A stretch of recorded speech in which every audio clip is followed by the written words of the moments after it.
আমরা একটা নতুন টপিক সম্পর্কে জানবো, যেটা হচ্ছে ভ্যাপার অ্যাবজর্পশন সিস্টেম।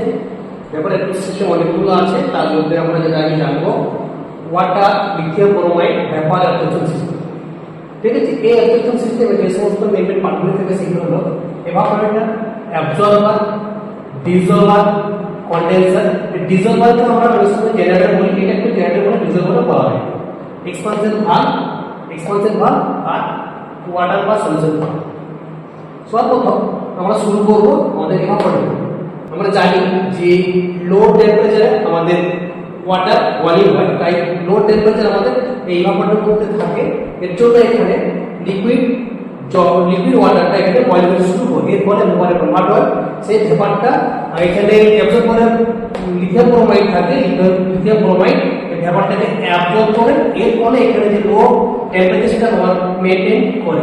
এর ফলে এখানে লিথিয়াম ব্রোমাইড আর ওয়াটারের সলিউশনে একটা উইক সলিউশন তৈরি হয়। সেই সলিউশনটাকে আমরা সলিউশন পাম্প দিয়ে আমাদের ডিসলভার বা জেনারেটর করতে পারি।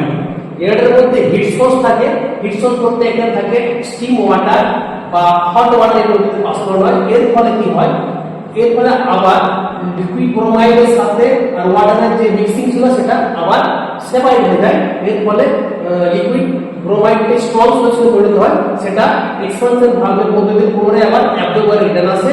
আর ভেপার রেফ্রিজারেটর থাকলো সেটা চলে আসে আবার কন্ডেন্সারের মধ্যে কি হয়, হিটটা যে ভেপার রেফ্রিজারেটর থাকবে সেটা হিটটাকে রিমুভ করে।